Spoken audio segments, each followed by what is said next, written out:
Tickets are on sale now for the 4th annual Shocktober in Irvington, presented by the Obsessive Viewer podcast.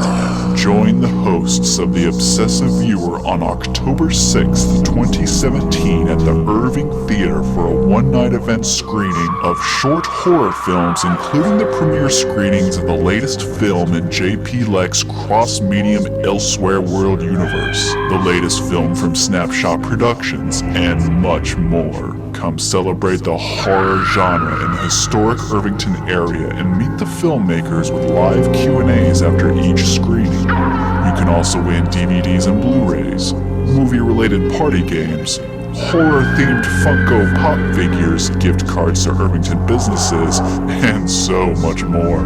Tickets are on sale now at shocktoberinirvington.com. All proceeds go directly to the Irvington Historical Society. And whether at the Irving Theater or in your nightmares, we will be seeing you on the 6th of October.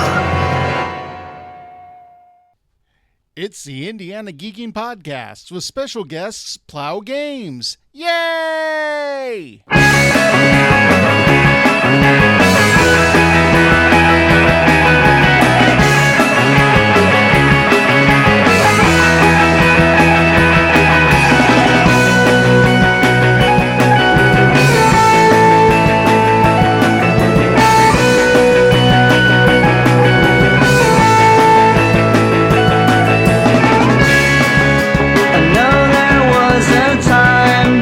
When all of this makes sense, we stayed there for a while.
right, my friends, welcome to the Indiana Geeking Podcast. We're here to check out a game today with some fine folks. Gentlemen, go ahead, introduce yourselves, let us know what we're here to play today. My name is James Bining. I'm the lead illustrator and project manager and lead designer of Last Front here at Plow Games. I'm Greg Phillips, one of the partners with Plow Digital and Plow Games. All right, and so what are we checking out today? This is our game Last Front. It's a bidding take that card game, World War II themed. We funded it through Kickstarter last year around, I think May or June is when it wrapped up, and debuted it at Gen Con last year. Okay. And it recently got picked up by a distributor, so it is now available in stores. All right, so any stores here in Indianapolis carrying it? That I'm aware of, no, but all you have to do is ask. All right, so I need to call the slackers out then. Got it. Yep. So, do you want me to just go ahead and show you how we play the game? Let's go ahead. Let's describe the game. Let's figure out how to play it. Yeah. So the goal of the game is to capture territories, and we have basically 4 territory types. And of each territory type, there are 3. So there are 3 USSRs, 3 USAs, 3 Germanys, 3 Great Britons. Okay. The goal of the game is to get 2 of the same kind, or any combination of 3, and the first person to do either of those wins the game. As you capture them, you bring them into your display, and if you have more of them than anybody else, you get this territory bonus card, which will give you a permanent bonus towards your bids for the rest of the game, and they're all different. So, for example, USA gives you a +1 to your troop units, and Germany gets +1 to tanks, and Great Britain gets +1 to planes, etc. So the way we start the game is we flip over the top card from the territory deck, and I like to put something on it just to remind me what it is that we're fighting for. Everybody gets 6 cards, and it's a bidding game, so you're going to make a bid that's pretty straightforward. Whatever the point value is what you are going to get as far as points go. There are different kinds of cards. Wouldn't call them suits necessarily, but types. There are planes, tanks, troops, and support units. Okay. Support units have 2 values. There's a higher defense value and a lower attack value. So if I'm, say, attacking somebody else's territory or the one that's in the center, I use the lower value. It's only worth 1. It's like you're putting all your back lines up forward where they're less effective. On the other hand, if, say, I've captured this USSR territory and you guys are attacking me, I get to play it at the higher value. And what that does is it sort of keeps people from continually sniping the same territory back and forth, because the person that's defending is going to have a better chance of defending it with those cards. There are also special cards which have this red border. Basically, whatever it says on the card is what you do. This is a counter card, so it'll just block another special. And then it has a point value, so if you don't want to play it for whatever the special rule is, you can put it down for 1 point in this case. That way you don't get stuck with a handful of useless cards. Similarly, there are icon cards. Okay. And they function basically the same way. It gives you it's a full force multiplier. Like Patton gives you a bonus to tanks, for example. But he also has a face value. So if you don't happen to have any tanks, you can put him down for 3 points or whatever. And lastly, we have draw event cards. And if you play one of those, you draw the top card from the event deck, and you just do whatever it says. And these generally tend to be really good for you, or really bad for one person, or generally bad for everybody. So, it could be something like war bonds, where you get extra cards up in your hand, or it could be like this one is firebombing, which will get rid of a dug-in pile, which we'll get to a little bit later. But it's not a fun card to get played against you. So we'll just slide that to the bottom of the deck, so we don't have to worry so about we it don't right have to now. mess with it. Yeah, and I'll just kind of mush these guys back in as examples. I have not dealt myself in because I figured it's easier for me to explain if I'm not playing, and these guys have played it once or twice. So Okay. so anyway, so the very first territory that we're going to go up for is USSR. It's this one on the territory deck, and Greg being to the left of me, I will have him go ahead and make his opening bid. And I'll also make it a... So you start your turn by drawing a card to your hand, That's right. and there's hand management in this game. You don't draw up at the end of your turn, so you could just put all your cards down and say, oh, I got 20, whatever. But at the end of the battle, assuming you win, you're only going to get one card for winning, and then you get a card for the start of your turn. So it's going to take you a while to draw back up to the point where you're going to be competitive again. So you have to be careful not to spend too many cards or units or whatever, and that way you don't get left out when the battle starts picking up. Okay. Okay, so Greg put down a card. He's at 2. So you have to play. Draw a card. Yep, you have to draw a card, Thank you. and then play however many cards you want to play. Any combination of suits or types or whatever, but the value has to be greater than 2. But you can also pass. Yes, and if you choose not to participate in this battle, you can also withdraw. Okay. So I can just go ahead and throw down a 3, Yeah. Correct. Mhm. and I'm beating. Yep. Okay. Yep. All right, so Tyler's going to And- withdraw, and when you withdraw, you get to take a card to your hand, and that just is a way to let people who are not invested in a particular fight kind of build up their hand a little bit. So we'll continue, and I'll stay in battle here. So I'll do... All right. So we've got 2 2s, and I've currently got a 3. Yep, he's out, so I'll continue. So I have... Okay. And right now, since nobody's controlling any territories, for lack of a better term, the suit, like you said, doesn't really matter right now. It's when you have the territories that these get the pluses. Yep. Okay. Or if you have a icon card or a General, the you know, general. a special card or something that affects. Now I'm going to go ahead and call or not call, but just say what I got in my hand. I just pulled Montgomery. Okay. Mhm. So I don't have any tank units right now, so it'd be kind of pointless for me to play him, right? Right. But he has a face value on his card. You can Yep. place a Of face 2 value as of well. 2, yeah. Yep. So- So if you It's wanted to, you could play it up. You put it upside down. You say, "I'm playing it at face value," and it's just basically 2 points. Okay. There we go. Just played the 3. All right. There we go. I always forget. Okay, I'm going to play my...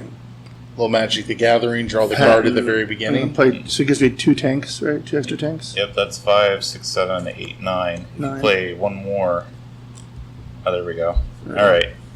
So he just played Patton. That gives him a +2 to each of his tanks. So he's got 5 tanks.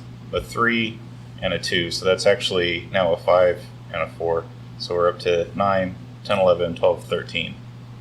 Okay. And I've got 3, 6, 7, 8. Draw the card because I am a fool and forget as well. Mm-hmm. So at this point, you have to decide: are you going to commit to the point where you can, beat him, or are you going to withdraw and see what comes up on the next? And oftentimes, it makes more sense. Not that I'm telling you how to play. Well, let's see. I've already decided what I'm going to do, so let's see what you're going to say, and let's see if it matches. I was going to say that often early in the game, when there's only like 1 or 2 territories out, it's better to hold on to your cards so that you have something for later. Okay, yeah, because I was thinking I was just going to go ahead and withdraw. Okay. So, and since I withdraw, I draw. Draw 1 card for withdrawing, and then Greg gets 1 card for winning, 1 card for the start of his next turn, And those and cards then are all discarded. these are discarded. Yours as well. So go ahead and put those Okay. in the discard pile. And now Greg gets Soviet Union. And the bonus for this one, you're immune to the winter event card, which if it comes up is pretty devastating. And then support unit cards get a +1. So even those ones that have 2 values, so even if you play it at the lower value, you still get the +1. Okay. So, and anyway, so Greg wins, so he gets to declare the next battle. Let's see here. I guess we're going to have to... a USA. That's Yep. up, right? Yep. Yeah. Okay, so you have to make an opening bid because you won the That's battle. right. Yeah. There we go. So that's worth 2 because of his territory bonus. And I can withdraw too if I don't go forward. Yeah, when it comes back around to you. Look around. Yeah.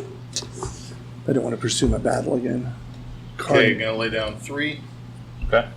So is that what's a little 3D troop boat thing that you've got printed out on there? Or? Yeah, let's really put it several. Right? Yeah, we made these as part of our Kickstarter. So we have very talented 3D artists in the office and access to a 3D printer. So we printed a bunch of battle markers. It's just a handy way of like kind of keeping track. You use anything, but they just look cool. This little landing craft. But there's also like a Fat Man, like atomic bomb, and a stick grenade and ACP round, and a couple of a P-51. Mm-hmm. But yeah, the Kickstarter backers like those as a add-on or whatever. Cool.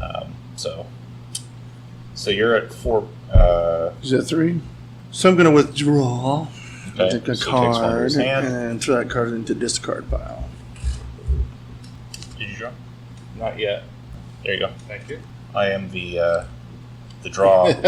You are the making sure everybody has a proper amount Yeah. of cards. So I can play more than one. So since I've got the tanks, I can put Montgomery down Now it makes sense to play him. Yep. and another tank. Yep. So that means since my tanks both have +1, that's 4 for each of the 3s. So that's 8 8. total. 8 tanks, yeah. 8 points. Math is hard. Yep. We have counters actually too. Oh, cool. Which are kind of nice to have actually. Yeah, that was another thing that we came up. I don't like Kickstarters where you do a add-on and it's like something that makes no sense, like a T-shirt or a poster or whatever. So we try to think of like, what would be things that actually augment or make the game better or more interesting to play or easier. And these bid counters, we found a place that would do those for us, laser etch on them, and that helps. Okay. All right. So he just played Fighter Ace, which is basically worth 5 points, and he's digging in his cards. And as we were talking about math and plussing and minusing are hard, something that we did to sort of mitigate that is we added this digging in rule. And what that does is let you take an increment of 10 points and basically kind of protect it. So you say, okay, I'm going to dig in this pile of 10 points. You turn it to the side in a heap, and it's permanent. Nothing can really mess with it except that firebombing card that I pulled out earlier as an example. So now 10 points is going to be the minimum.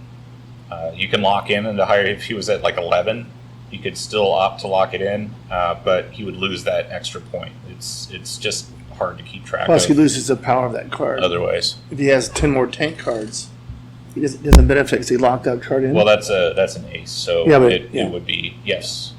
No, normally, like you, for example, have Montgomery out, so you just keep playing tanks or whatever. Montgomery's going to stay out. So special cards and hero cards generally don't go into the pile. That was kind of a special case. Okay. So anyway, so yes, you draw a card, and then you have to decide: are you going to stay in this fight?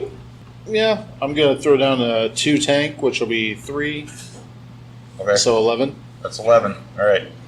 So beat me by 1.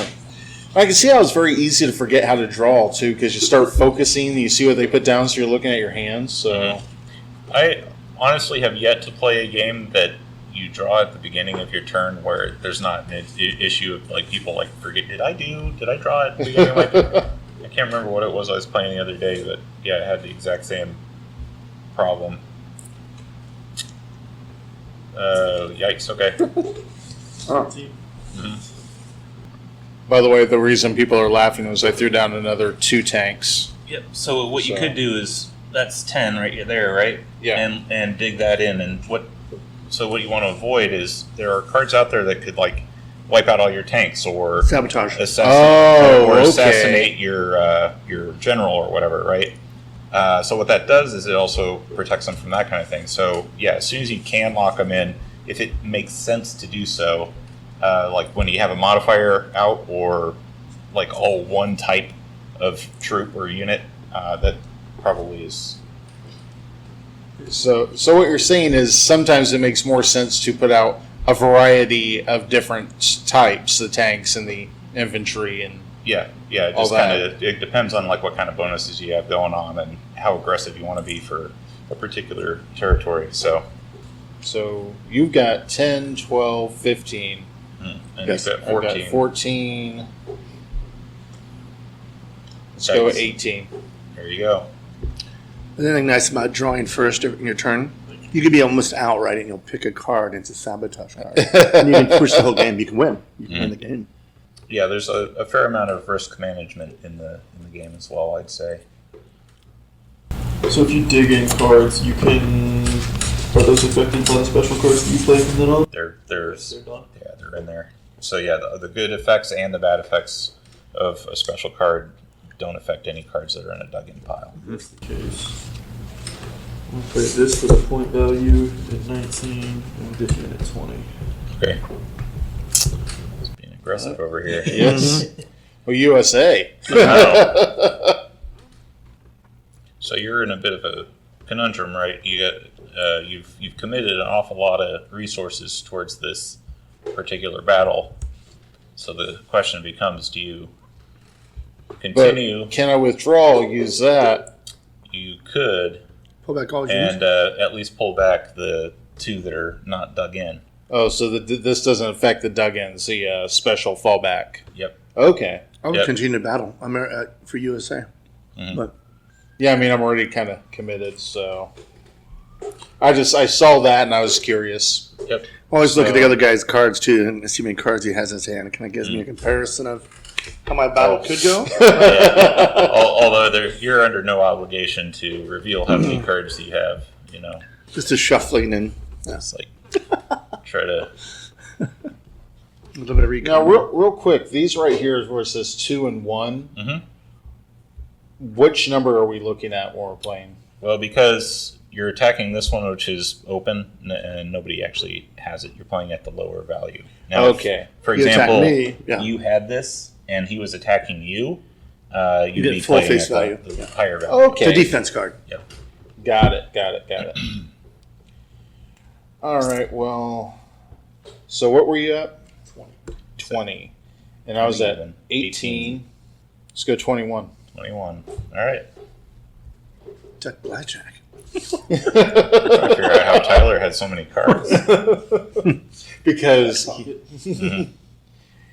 I kept looking over there. He's got a hoard of cards. Tyler, the Mikeless one over here. Oh, his committee. Well, all right. 26. Uh-oh. I'll play this one. I'm going to go ahead and get rid of these. Oh. Now, if you have a counterintelligence card, you can stop him. you have I a counter-intelligent card? I do not. Ah. Oh, shoot. All right. Evil. I've come this far. Yep. All right. So you're at 21. He's at 24. If you want to stay in. Yep. Let's go 26 again. Oh, forget to draw the card. That's 30. Ooh. Eesh. This is getting Yeah, I was expensive. going to say, this Yep. is one of the highest ones I've seen. Yep. Nope. And that's going to be the highest one you've seen. I'm out. Okay. No, So you're phone here's out. your card for withdrawing. And actually, can I play that special? Yes, you And totally pull the can. troops out? Yeah. So that was the fallback, and that's of one type. Yep. So I'll Probably take your all troops. those. Yeah, troops Yeah. is 9 points. Yeah, that's a nice card to have. There's an expansion pack that we have that includes Italian and French territories and territory bonus. And the French territory bonus is you get to take one of your cards back. It's like that retreat card. You You retreat. get to take one back into your hand when you retreat. So, all right. But that's basically how the game is played. okay.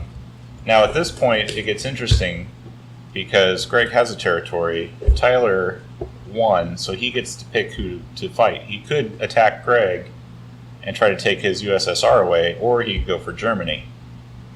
And that's where you start getting into a lot of the back and forth, and the balance of power will shift, and you really have to watch how many cards you have in your hand at a given time, or how much you're willing to spend for a given thing, because if you let yourself get too weak, then it's harder to defend yourself. And when you are defending yourself, you don't get anything out of it except you've prevented the other person from taking something of yours. So Plus, you're getting multiple people fighting. I'm defending against 2 or 3 people here, right? In Yep. a sense, Yeah. 2. So 2 people are attacking me, so I'm defending. So me, it's a wash because all I'm doing is trying to save my property, my country. yep. Okay, and then like you said, the goal is to get 3 of a country, right? 2 of the same, or 2 of the any, same. or any 3. Any 3. Okay. Yep. So we decided to do a card game last year because we had the idea of doing a Kickstarter and doing it for a board game. I mean, we're a digital company, but the nice thing about board games is you don't have to involve a programmer. And Or to also, printing. Yeah. well, and let's face it, like Kickstarters for video games have not really done very well.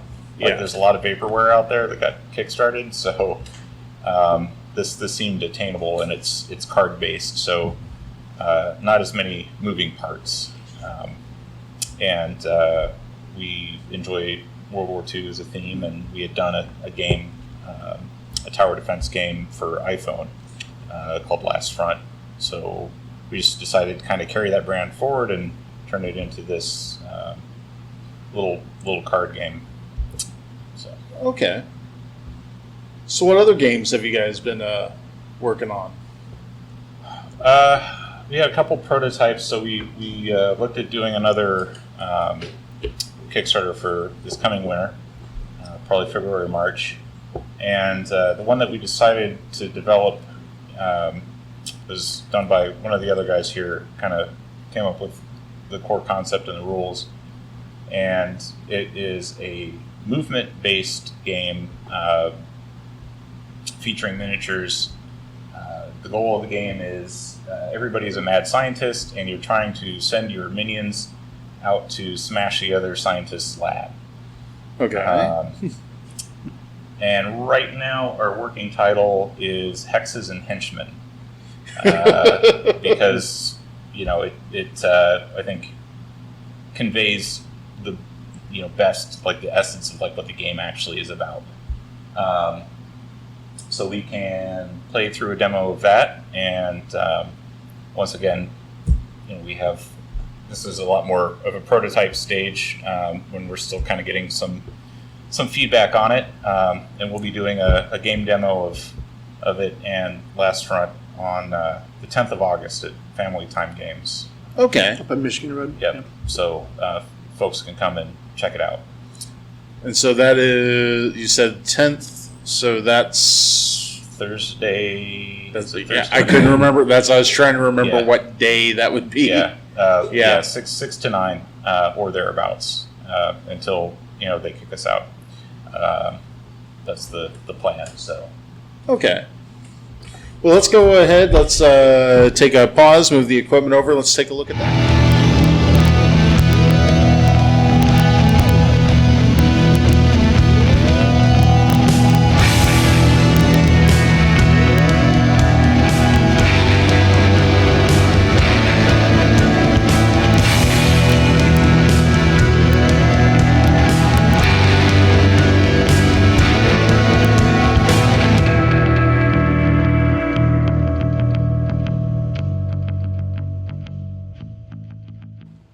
All right, so Hexes and Henchmen. What do we got going on here? All right. So each of us, like I said, are a mad scientist, and these are our minions. They're all themed a little bit differently. For example, we have our crazy cultists, our mad roboticist, our alien mastermind. There's a crazy botanist, and we haven't made the models yet, but there's a Moreau type, manimal, guy, and a like Bonds type or proto Dr. No, with regular like goons. Okay. So the idea is that I'm supposed to go across the board and get my guy into your base and leave a smash token, which are these guys over here. First person to leave 3 smash tokens in the opposite person's base wins. all the hexes basically have kind of different attributes, so and they all affect movement in different ways. So this one, for example, is a hop. So when I spend a movement, it'll let me hop over a tile. Okay. Whereas normally I have to just move straight into it. These are turns, just left turn, right turn, or clockwise, counterclockwise, if you will. Teleporter. So if I happen to be here at the end of my turn, I will teleport over to the other orange. There it is. Teleporter. This is obviously the angry mob, and they will kill you as soon as you land on it. The graveyard's a great place to pick up additional minions. They're always hanging out at the graveyard. The swamp takes 2 movement to get through. The cave is a great place to hide out, and you get an extra die to roll on your next turn. Let's see here. The disguise. So the caravan has a bunch of disguises, and you can collect a disguise token, which will allow you to hide out amongst the angry mob. So you put on a dress and a wig and pick up a torch and pretend that you're one of the mob. And then these are sort of, we call them bypasses, but it allows you to put up to 2. Normally you can only have 1 character per hex, but this will allow you to have up to 2. 2 of the same or 2 different, doesn't really matter. Okay. So anyway, I'll go ahead and take the first turn. So I have 5 dice, and I'll go ahead and roll them. Well, while you're rolling, one thing I do want to point out is as you were describing everything, these are all shown by different icons on the hexes. Mm-hmm. So, like, the skip has an arrow going over a hex, and the disguise has a little mask on it, and the angry mob has a skull on it. So, yep. Okay, so I roll my dice, and I get up to 1 reroll. I can reroll as many dice as I like. The goal ultimately is to have custom dice that have icons on them that would roughly correspond to this. But for now, 1 and 2 is a spawn, 3 and 4 is a move, and 5 and 6 are a swap. And the first thing I'll obviously do is I need to spawn a guy. So I will spawn a guy right here, and I will spawn a guy right here. You can do these in any order. The direction that they're facing corresponds roughly with the little, point of the hex base that they're sitting on. Okay. And then I have 3 swaps. And what a swap does, it lets you swap a tile. So I can say swap these. So that's 1, 2, 3. And swapping, I can swap any tile. Like if one of your guys was out already, I could swap a tile that one of your characters is on. I can move, as long as it's adjacent, I can pick any tile anywhere and switch it with an adjacent one. But that's the end of my turn. So now Tyler gets to go. Alright, so you've got a spawn, 2 moves, and 2 swaps. Spawn 3 moves and a swap. So what is this icon again? That gives you an extra spawn. Okay. So if you are on it at the end of your turn, generally if there's a lightning bolt, you do it immediately. If there's a little arrow, you do it when you spend a movement. And if there's nothing there, you resolve it at the end of your turn. Okay. Greg, could you hand me an extra die? Thanks. Because I am on that. So I got 2 moves, 3 moves? 3 moves. 3 moves. So I can move this, right? Mm-hmm. And I have to move it in a certain direction? You have to always move in a straight line. Okay. Until you hit one of the turn tiles. That sucks. And I have to move 3 times, or can I choose? Well, you could swap. Swap? So you could move this with one that's adjacent to it. Yeah, there you go. Got this one, so that changes direction, right? So that changes. Yep. So now you're heading towards the angry mob. And you do not have to use your last move if you don't want to. Okay, then I'm not going to use it. Okay. Yeah. All right. Cool. All right. So got 5 dice here. So that's 1, 2, 3 spawns, and 1 move and 1 swap. All right. So you said they move forward by the point right here. Yes. All right. So that guy's a walking eye. You just kind of go in the direction the eye is looking. oh, there's the eye. I was looking at the back of him. Yeah. And like I said, you could do it in any order. So you could spawn a guy, move him, and then spawn another guy. Because sometimes you, just the luck of the draw, you get a couple of kill hexes by your spawn points and no way of getting rid of them. So that offers you a little. So I had 3 spawns, and what's the other 2 I had? 1 swap and 1 move. 1 swap and 1 move. So I can go ahead, move him up there. Mm-hmm. And the thing to remember is, so that was your move. At the end of your turn, after everything else, he's going to wind up over here. So what you might do is use your swap and get him kind of more in the direction, because this is where you want to go. Move that somewhere where it's a little more in line with where you want to go, or... Okay, so my 1 swap might be, like you said, recommend moving the mob over here, moving the teleport where it's more in line with your base. Mm-hmm. And then if I put another eye on this one, that means at the end of the turn they'll get a disguise. Mm-hmm. And then I think you have 1 more spawn. We'll just spawn there. Yep, and so he's going to immediately turn counterclockwise. So you always turn counterclockwise. Well, that one's a counterclockwise, but the one next to it is a clockwise one. So you can tell by the arrows. little arrows on the bottom. There you go. Okay, so take one of your little mask tokens there and just keep a hold of that. Yep. And if you want to, you can land on one of the angry mobs and not be killed immediately. So, all right. Do I go ahead and move this over now? Yeah, go ahead and move that Okay. over. Yep. Yeah, always resolve all that stuff at the end. So. All right. All right, so there you go. All right. I had an extra die because I was on this. Mm-hmm. So let's see. Spawn, 2 moves, 3 spawns, or swaps. That's even better. All right. So I'm going to swap. I'm just imagining the spikes on the audio whenever we're rolling the dice right now. Yeah, I probably could have found a softer thing to roll these in, but Yeah, it is what it is. Just because I'm feeling malicious, I'm going to move and kill this guy. And then I'm going to turn that way. Or this way. Yeah. That way.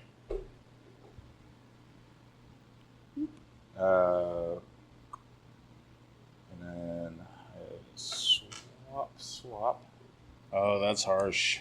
move. All right, so I've drawn first blood at your smash token there. And then my last move is... Let's pick on the podcaster. I see how it is. Yep. So this guy's not going to last very long, but whatever. So he hops over the angry mob. My extra die goes away, and I get a free guy for being there at the end of my turn. And now it is Tyler's turn.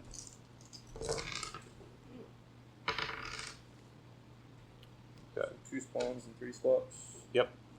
So if you'll notice over there, the little white ones, we sent the models off to be printed at a higher resolution printer than what we have here in the office. So that's probably a little bit closer to what the production models will look like.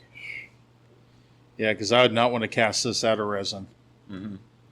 That is nice, though. So then I get an extra spawn, right? Yeah, this is the end of your turn. You Yeah. used all your things? Yeah. Okay, yep. So just pull a little guy off there to the side.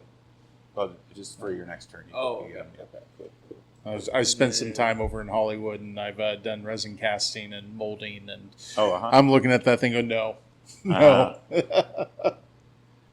Well, I'm sure we'll hear some stuff from the factory when the time actually comes as far as things that need to be changed. But all right, All you're up. right.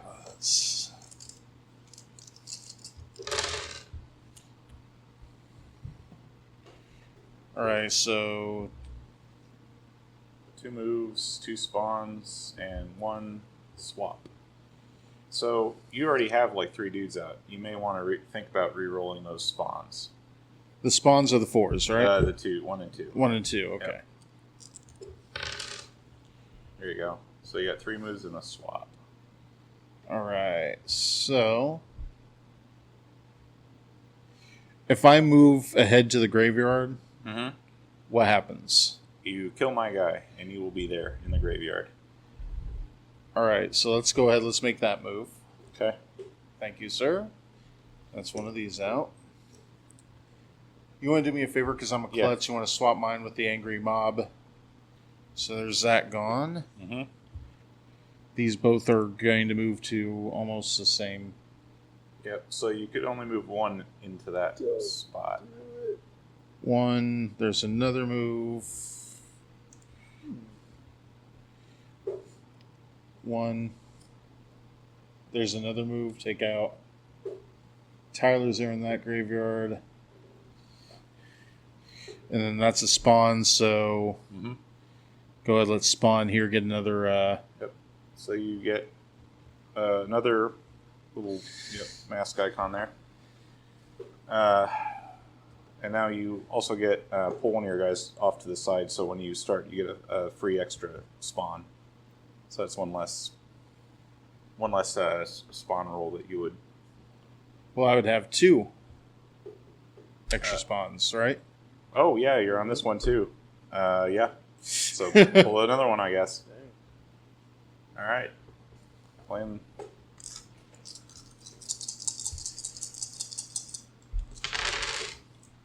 So there's my spawn. There's my swap. Move. It's hard when you're looking at it upside down. So I know the pieces you 3D printed here in house and designed. Where'd you get the hex tiles? Did you print those here, or? Yeah, I did the art for them and made Nice. them kind of, as you can tell by hand, printed them off, glued them to some cardstock and put some Mod Podge on them to try to keep them nice, which sort of backfired on me a little bit, but It's important for game testing. People want to see the art, right? See Yeah. the characters, and they want to interact and see what the visuals are on the markers. It's nice to build a prototype for especially testing. Then do I skip over this immediately? when you spend a move. That's right. That's right. Okay. Yeah, having that like instant visual sort of people just need something that they can respond to or react to. We play test this at PopCon for the 2 days. All 3 days. Yeah, all 3 days. Yeah. You remember, I saw your guys' booth because you were over there by Microsoft. Yes. Over there by the free autograph stage. And Yep. I saw you because I was over trying to say hi to a friend working the Microsoft booth. Oh, And then I had to get back to my table. Got sidetracked about a yo-yo. But Yeah. We have the yo-yo guys were there. See, talk about fads that come in and out of fashion, right? So, I like yo-yos. Yeah. I have an extra spawn as well. oh yeah, put him down there. Yep. Turn it that way. Okay. all right.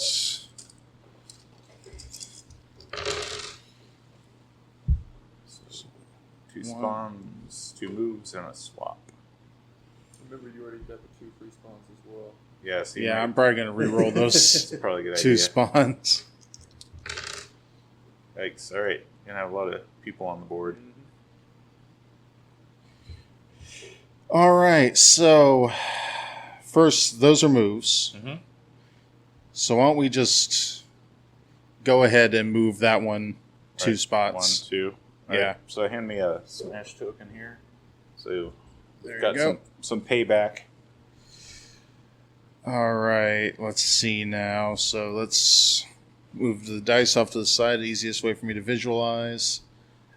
Let's go ahead, move that one there. Mm-hmm. So I've got 2 swaps, and I can only move to adjacent, right? Yes, correct. So I can do this to here, Mm-hmm. and then that to here. There you go. So I can move that blue teleport, which one of my characters is certainly on, to a straight shot to your base. So now I got my 2 swaps. I've got my final move out of the way, You got your and I've got my 2 free spawns here. Mm-hmm. So you are out of mask tokens at this point. I know. Well, I think the other ones are in the box, but just you can use one of the little spawn guys there. And let's go ahead and put him on, and then since he's on that rotate space, get him facing that way. Yep. I do like how the rotates. It's very obvious which way they should go because it's getting you away from like a broken down bridge or a road closed barricade or something like that. Yeah, turning basically in the direction of the clear path makes it a little bit easier. So, but with that, you're a mask. There you go. All right. Oh, and Oh yeah, teleport him. end of the turn. There we go. Okay. It's water. I swear, it's not vodka. There's no judgment here. This is a safe No, place. I think there wouldn't be judgment. There would be people upset that I'm not sharing. Oh, well.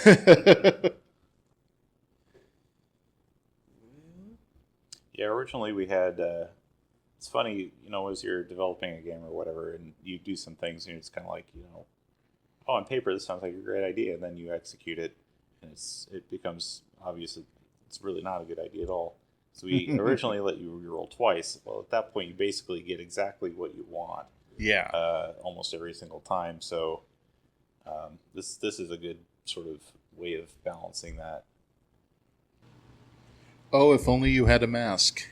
I know, right? Well, see, I got the swaps, but this is what's going to get me. It's going to turn me that way. Sorry.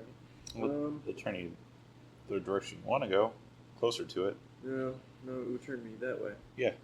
Right? So if I went this way, I would end up going that way. Yeah, but you want to get over here. So nobody's playing that though, right? Doesn't matter. Okay. He's just trying to get you away from his base. Yeah. But Well, if it's I can't score on your base? No. It's yeah, I know. It's Chinese checkers rules. Oh, it's the person across from you. Specifically, Okay. yes, across. Yep. So I just got lucky with the fact that I actually went for yours. Okay. And the players at 2 to 6. 2 to 6, yeah. 2-player game, you take out about 13 or 14 of these things, and it's first to 5 instead of 3. Just Okay. 'cause it just changes the lay of the land a little bit.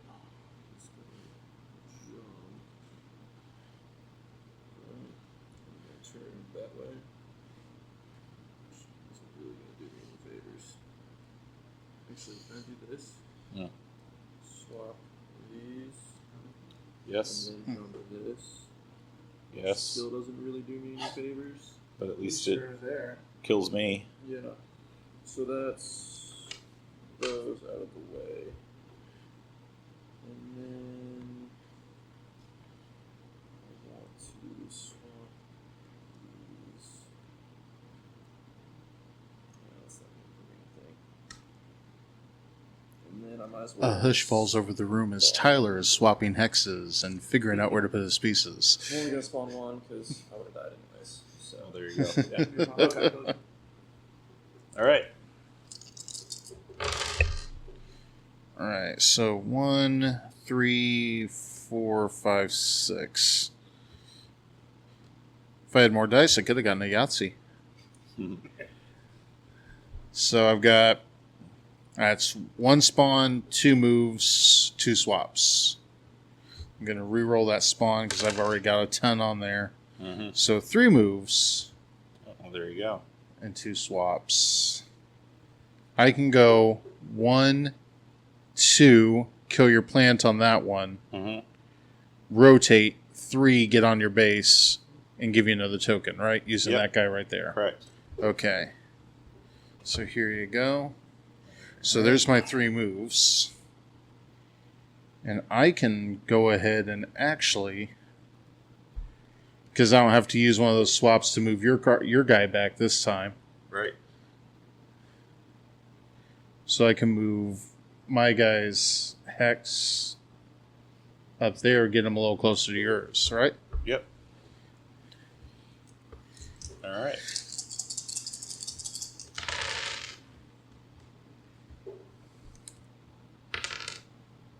All right, let's see here. So it's a spawn. Swap.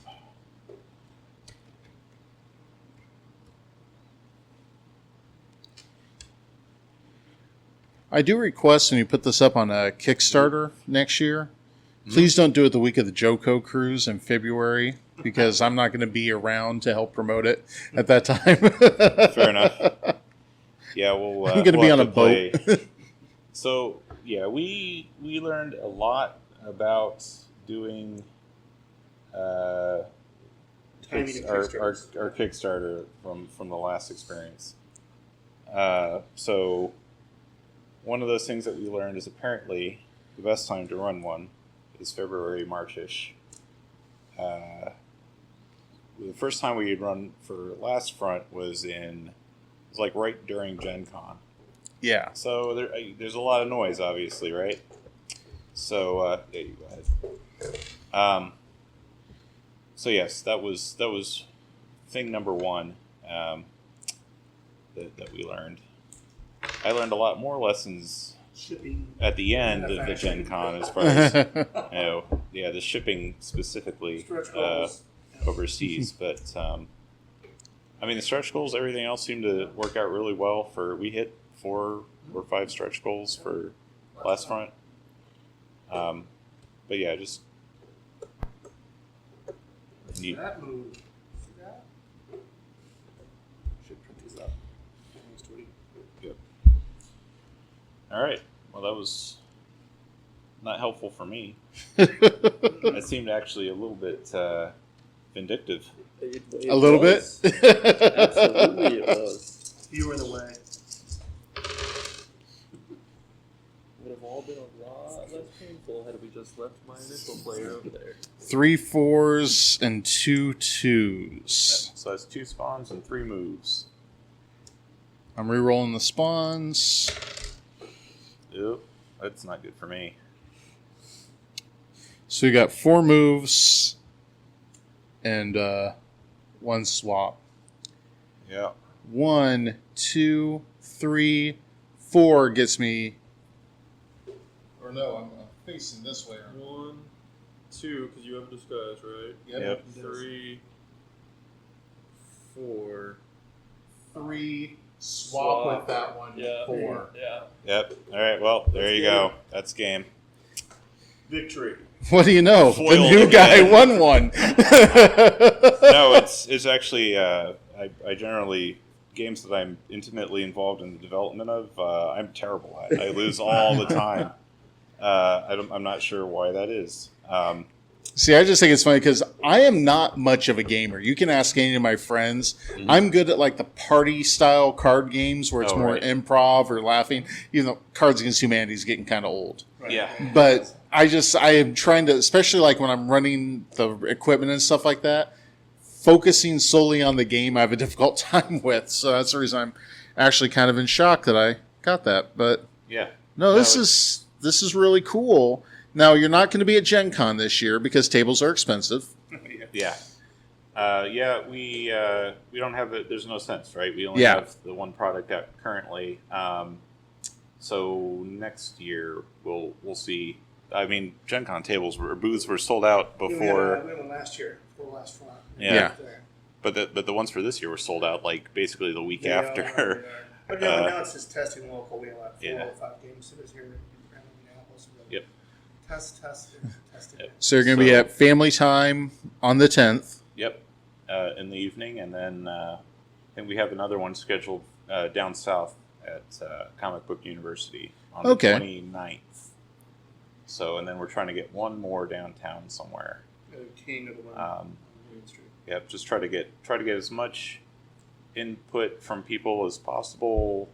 Dial in the rules. Are you going to do it? Is it Kingmakers over there? Yeah. The game bar or whatever? Yeah. With games. Yeah, we'll have to check with them and see. But yeah, there will be something downtown. Okay. Because there's either them or there's also Good Games. Good games Down I know there. has a game Not night, stuff I so- focus on because they're not locally ran, but Right. I know where they are. Right. So, but anyway,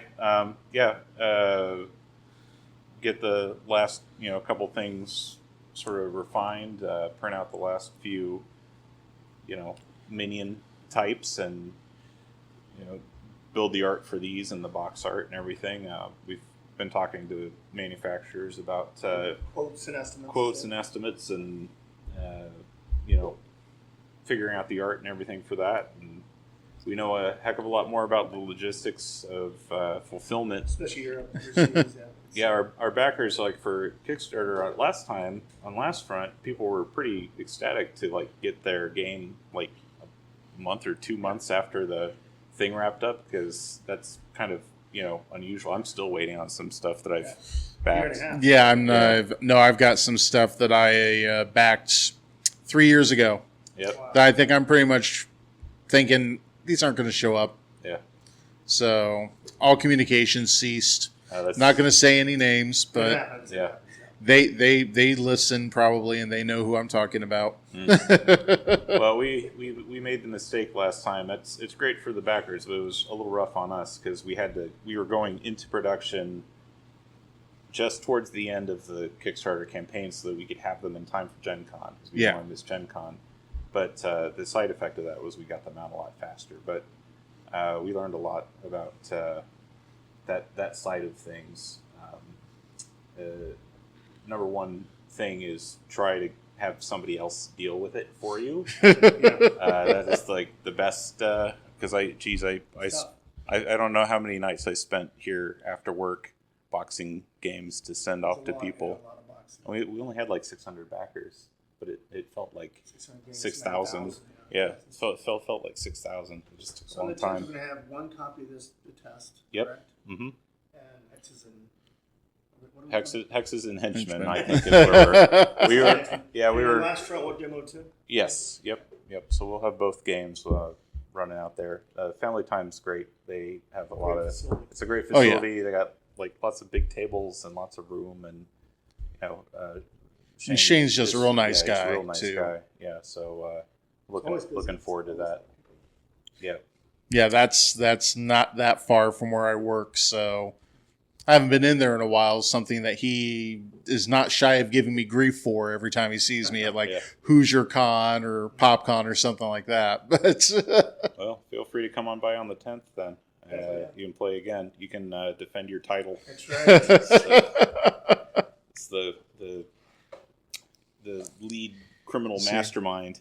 there you can say, hey, you know what? Indiana Geeking has beat us at this game. So if he can play it, that means anyone can play it. It's minions, yeah. You won, so that means we get a good blurb, right? Is that how that works?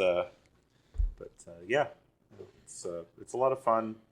It's nice to have the opportunity to do that, as time allows here at work, and working with other folks here, that everyone has kind of their little different talents and stuff. And Matt Klausmeyer designed the game, and I do the art, and we all kind of worked together to design what the characters would look like. And then Daniel here at the office used ZBrush and built the actual models that we were able to take, and Evan in turn 3D printed everything. So it's a nice collaborative effort. And even with the rough 3D printed pieces, which, let's face it, that's a lot cleaner than we even would have dreamed about 5 years ago. Yeah. Oh, yeah.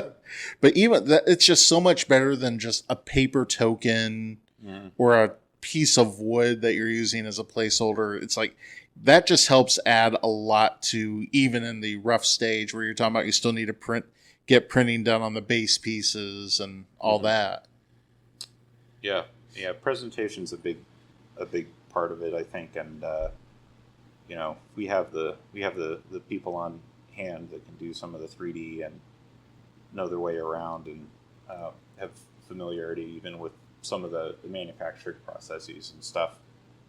Because we've worked with the prototyping guys. There's prototyping guys here upstairs, the Stutz building that we've worked with before. It's kind of nice to see it all kind of come together. So. Yeah, everyone's.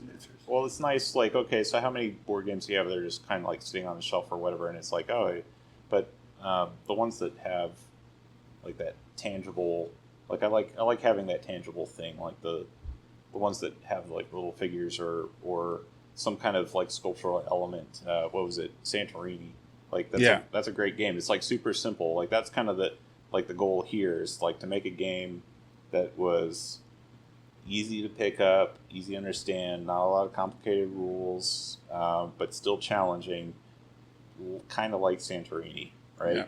Where anything that you add in the way of like extra rules to make it more difficult, like different types of minions that you could spawn, or event cards, or actually having them battle, whatever. All that stuff is kind of like secondary stuff to like what the core game is, and it's not necessary. So.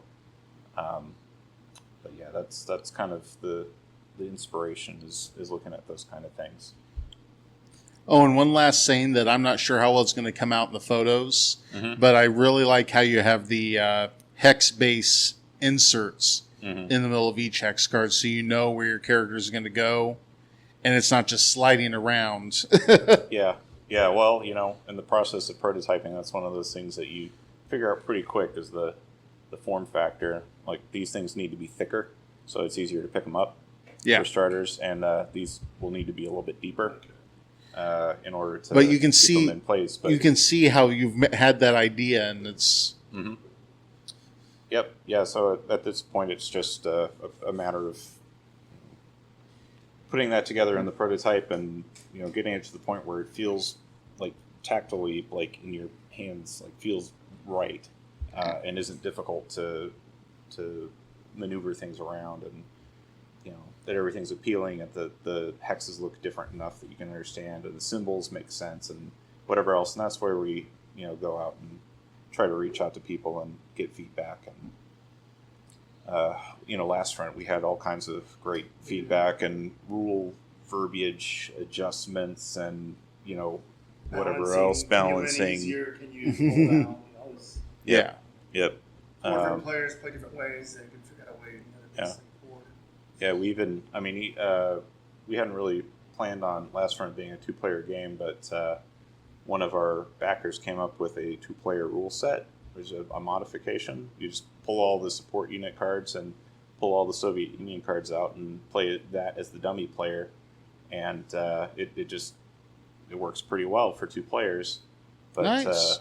Like being able to source that, there's so many people, like games are so popular now, and there's so many people that are very analytical and methodical in how they approach the logic behind the games, and the structure of it or whatever, and being able to tap into that with your fans or users or players or whatever is pretty great. So all right, so as we're getting ready to wrap up, Last Front is available now. it is. So we got to get on Shane and a couple other people's case about actually getting them in the stores here in Indy. But what does that run? It's going to be 25 retail. Okay. Yep. And is it available on Amazon or anything like that, or is it just through the distributor right now? Just through the distributor, and also on our website, lessfrontgame.com. Okay. So you can order directly from us, and currently we're the only place that have the expansion packs and stuff.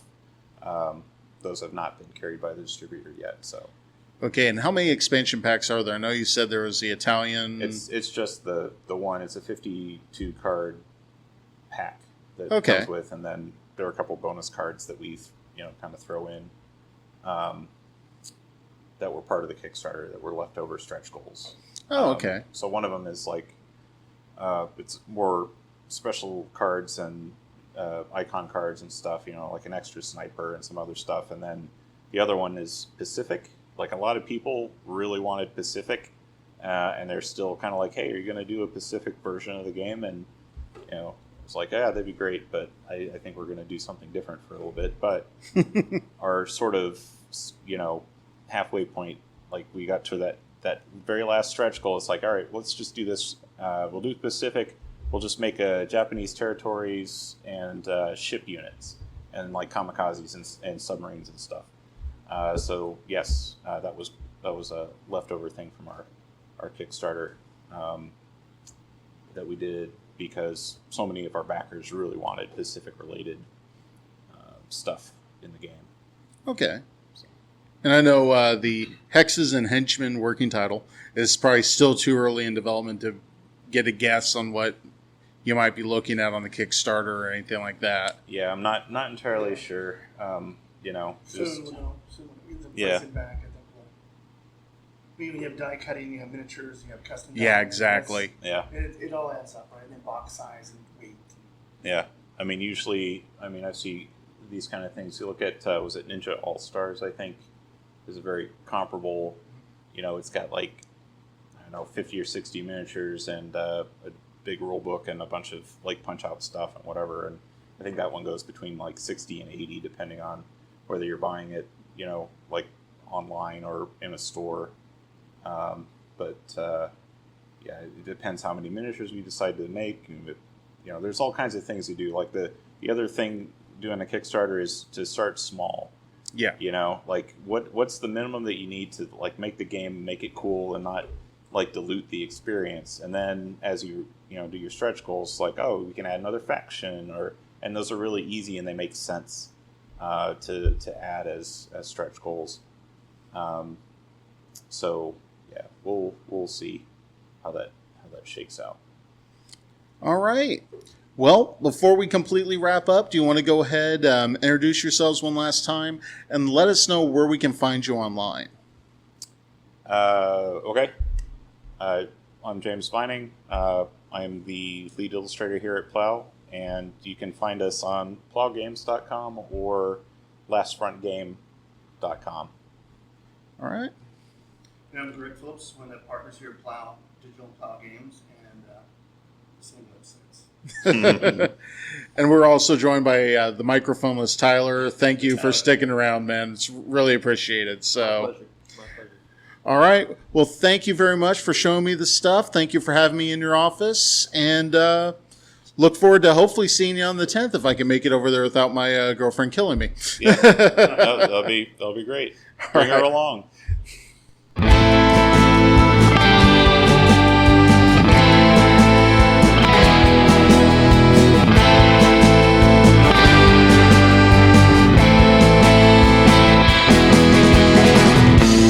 I would like to thank everybody for listening to this episode of the Indiana Geeking Podcast. You can find the blog post for this episode, as well as information like Hoosier convention listings, past podcast episodes, and more at indianageeking.com. If you like what I'm doing, there are ways you can help. First, you can make sure you subscribe through Apple Podcasts, Google Music, Stitcher, or whatever your preferred podcatcher is. Also, if your method allows it, I'd love it if you left me a rating and review. Good or bad, it lets me know how I'm doing. If you'd like to help financially, you can check out the Support Geeking in Indiana link posted at the side of the blog, or at the bottom if you're on mobile, where you can learn about how to support geeking by shopping through Amazon, making a one-time donation, making a monthly donation through Patreon, or even buying Indiana Geeking merchandise. Before we go, I'd like to give a huge thanks to my $5 and above patrons for supporting the blog and podcast. One of their perks is a shout out on the podcast, and I'm more than happy to give love to Kayla, Claire, Becca, Tommy, Mal, Tyler, and Spencer for their support. Last but certainly not least, I want to give a huge thanks to the local band's 5-Year Mission and the Shakeups for the music used in this episode. You can find track info on the blog post and find out more about the bands at 5yearmission.net and theshakeups.net accordingly. Thank you all for listening and your support. I'll see you next time, and always remember, live long and prosper, may the force be with you, and as always, be excellent to each other.